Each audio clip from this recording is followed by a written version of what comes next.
My name is Sadaki Emmanuel, And I'm Nacia Emmanuel. and we are the proprietors of Majani.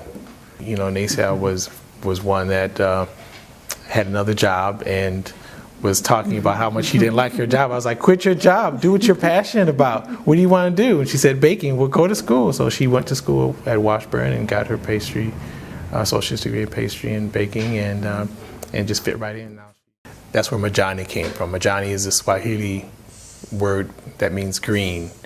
And so we wanted to be a green vegan catering company, and that's where Majani came from. So kind of unique to what we do, that we offer a cuisine that kind of translates across the board.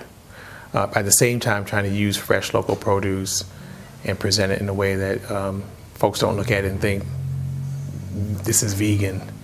I know there's the story of one of my friends when we first met. She was at an event that we had catered, and she says she was eating all the food, and she was saying, well, when is the vegan guy going to eat here? Because I don't want to eat any of his food. And somebody was like, you've been eating this food all along.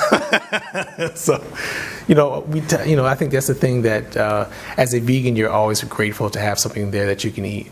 But when you can appeal to someone that is not a vegan and they can appreciate your food, that is really the heart of what we like to do. Well, South Shore is where I have lived for over 20 years. I love South Shore. And I think that we've had opportunities to be at other places, including Hyde Park on the south side and the South Loop. But, we got tired of leaving the neighborhood every time we wanted to have something that fit our flavor profile and that was satisfying to us. And so it was like, why are we looking elsewhere to be when we need to be right in our own neighborhood? And so that's why we chose South Shore. I think what makes us unique as a vegan restaurant, is the amount of experience that we bring. I've been a vegan for 35 years now, 36 years. My wife has been a vegan for 10 years. And so the experience that we bring is one of the things, and just the creativity, that we really have come up with dishes that are unique to Majani, because we're more than just a veggie burger or lasagna or some of the meat analogs that are out there, but we make everything from scratch, just about everything we make from scratch, all our pastries, all the food. And we do things that you won't find anywhere else. And also I think the connection to the cooking classes that we offer, we're rooted in the community, the cooking classes that we do in some of the local high schools and elementary schools, as well as the green connection. There's not a lot of vegan restaurants that are connected to some of the gardens the way that we are. Well, I think when we rebranded, when we became Majani, part of our story is the journey that we've gone through. In fact, in our symbol, this little upside down backwards E, it means journey. And it means so the process of our evolution and how we have connected to the community, how we take cuisines from Africa and how they have migrated from Africa through the Caribbean, through the southern diaspora, all those things that tell our story as a people. We've tried to capture that with our cuisine and tell that story. So that's all part of our brand, of our history, of our connection to the earth. All those things are part of what we do. Oh no, absolutely. Majani is connected to the garden in a way. We have an amazing team of folks at the South Monroe Community Garden that are really dedicated towards cultivating the garden, engaging the community. One of the things that we kind of gangstered last year was we got a grant from the Burning Man group to build a cooking pavilion. And so we met some of the folks that were at that event. We have made such a connection that they're putting together our the architectural work for the pavilion. So we expect to launch that sometime in April. We'll start the construction towards the end of April for that. So we're very committed to the garden. We'll use some of we'll have 6 raised beds where we're growing fresh herbs dedicated specifically for the garden.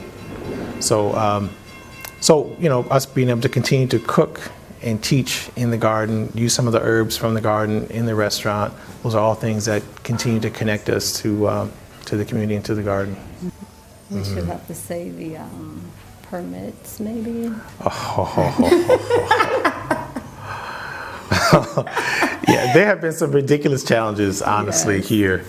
But I would say the permitting process was by far the most challenging. It took us, if you look at, I grabbed the permit for you right now, it took us according to them, it took 285 days from the time that we submitted the permit to the time that it was granted. But there was 3 months prior to that that are not included in that, that was just, just a little glitch, a little email that wasn't answered properly that held up the proper for an additional 3 months. So it was almost a year for us to get the permit, which was the most excruciating part. And you can imagine having a space where when you make a deal with the building owner, they'll give you 3 months, 6 months. In our case, it was 6 months that we had rent abatement. But after that, the clock is ticking. And so you're paying rent on a space that does not generate income. And at some point, you have to start you can do some work. And so you draw down money of things that are not going to interfere with the permitting process. And you start doing some work, some of the tuck pointing or whatever. And so once you start drawing money, money costs. And so there's just there's a lot of things associated with maintaining a space while you're waiting on a permit that, for us it's $3,000, $4,000, $4,000, $5,000 every month of expenses that you have to pay on a space that's not generating income. So you multiply that times 6, 7 months, and it adds up very quickly. And that was the part that was very painful. That was very painful. We could have done a lot sooner had we had a much more abbreviated permitting process. And I don't know how people do it that hold on to space for 2, 3 years, 4, 5 years. I don't know, because our project is a small project. Balance. It was a struggle. I had to kind of pull him back down from going from 0 to 10 because of the frustration. And so. Yeah, I took the summer off. I took the summer off, and I worked my tail off at the garden, and that was part of my release because it was very frustrating on a lot of levels. And don't think that being a husband and wife team it stretched our relationship to the limit, to say the least. And as a husband and wife team, you spend a lot of time together already in the kitchen, and you're at home and at the gym and you're working out. And so when things, it can get hairy, it can stretch a relationship, no doubt. And ours was stretched, but we came through it. And now we're just weeks away from opening, and our relationship is still intact. But it was rough for a while. There's no doubt about it. Well, in the process, we started off going through CCLF with a loan process. And I was very confident that based on folks that I knew at CCLF, based on the initial interview we had with them, that we would have gotten funding going through that process. And then we were probably 6 months into that process where we said, okay, everything looks fine. Everything looks good. You just need a co-signer. And I said, at what point did I think I don't think you ever mentioned that I was going to need a co-signer. My credit score was decent. We had decent cash flow. So I was really shocked at that. And I didn't know anyone I wasn't even going to ask anyone I was going to co-sign for that much money. And so it just put me in, we're too far along. So we're going to hustle. I've already put it out there. I'm not going to go back and say we're not going to do it. And it put us in hustle mode. And so if there was something that I would do differently is to not start the project without having everything in place, without having all the capital I need in place. That is something I definitely would not do again. And part of it also was when we started this project, we thought we were just going to do kind of Just makeover, not a full. do some mild rehabbing. But as we started peeling back the layers, one thing led to another, Next thing I know, we're looking at 4 walls, and the things that we thought that we could count on infrastructure-wise, we end up doing everything all new, electrical, plumbing, all that stuff was brand new, and so it just. So I think part of it was my fault. I should have been more prepared for some of the things that came, but certainly having all your finances up front would have made a big difference. Well, I think the one thing that the city should understand is that while South Shore is a great neighborhood, being in South Shore, it certainly has it's risky. It's risky having business here. Last summer there was 2 shootings across the street. I watched someone get shot. I watched 2 people get shot on my walk home at 71st and Merrill. So while you want to be here and have a presence, sometimes you feel like you're putting your life in peril by doing so. And so it's not just that you're risking your finances, but sometimes you are willing to forget all the dangers that you see and hear and say, I can't even think about that. Right. What I'm most concerned about is what's good for the community. And, and so if this is what I have to go through to do it, it's worth the risk. So if the city understood really what we put on the line to be of service in these communities, just to give us a little bit of support, extra $10,000, $20,000, $30,000. Now, to the city's credit, we got started through CNI, Chicago Neighborhood Initiatives, which was funded by Mayor Emanuel, and so ultimately we received on this project $120,000 all in for everything that we've done. Average cost is $200,000 put together the restaurant, so we're under cost. We put in a lot of sweat equity to kind of offset some of the expenses that it would have taken. So $40,000 from city programs was helpful, but still there's other incentives that the city can put in play. There's other monies that the city can put in play to help mitigate the huge obstacles that we face.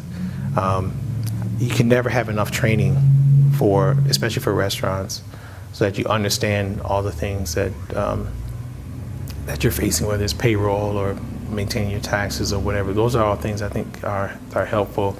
And have those programs on the south side or the west side where people are, versus having to always go downtown, and maybe have mentorships where folks, from Let Us Entertain You, for example, that can come and give real life experience of what it's like to have to own and operate a restaurant. So I think having that kind of partnership with folks that can come and do on-site visits or have a facility where you can have those kind of training opportunities for folks on the south side.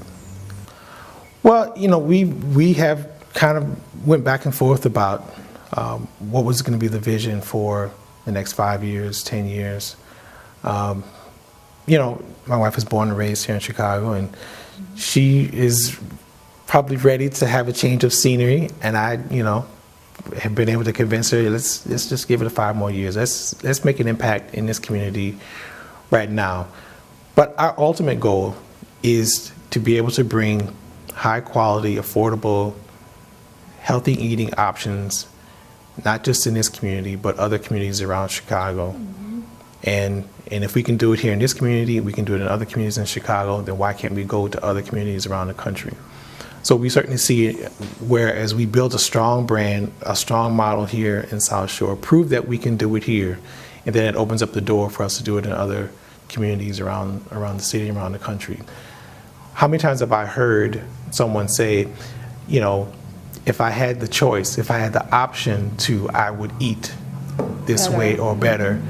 But a lot of times we don't have that option. I mean, we're in South Shore, which has an incredible amount of white-collar, high-paying, blue-collar jobs. We don't even have a grocery store in this community, which is absolutely absurd to me. And so how often does that play out around this city, around this country, where we have all these options, but many of them are not healthy? And so, there's a direct relationship to access to affordable, healthy food. And high blood pressure and diabetes and kidney failure and all these things that are preventable if we had the choices.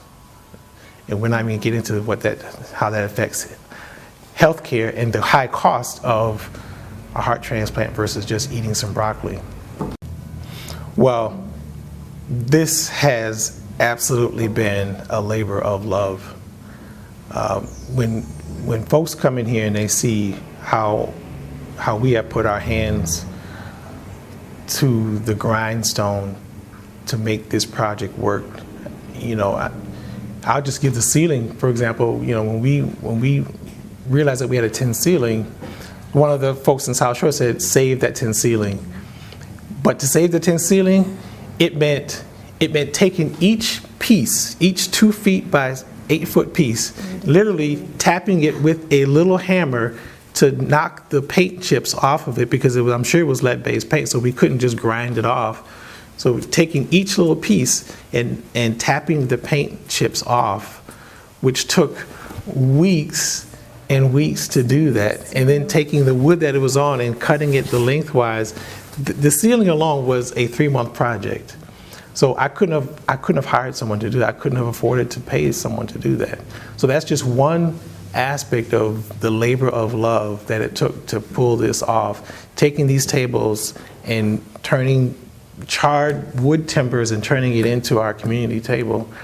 Those are just some of the things. My wife did the window treatments where she took the mud cloth and wrapped it around in the rope, and so there's just elements here that just show that this is something that we want, that this restaurant could be anywhere in the city of Chicago, downtown, north side, but it's here in this community. This is a labor of love for this community. Seeing girls, one night while I was working late, and some young high school girls came through, and I said they were looking through the window. I was like, come on in, let's see, I want you to see what's going on. And they walked in and they were like, wow, this is in our neighborhood. And that to me it touched my heart. And it was just very pleasing to see that people understand it and they get what we're doing and that they appreciate what we're doing. And they've been extremely patient in this 2-year process, 2 years to get to this point. So it is truly a labor of love, a lot of sacrifice from a lot of levels. Yeah. So you can tell you how many nights I came home covered in dust. Take your clothes off before you come inside the house. So while she hasn't been down here breathing, but my wife has been here and very supportive, and sometimes eating oatmeal for dinner, and all the struggles financially when you're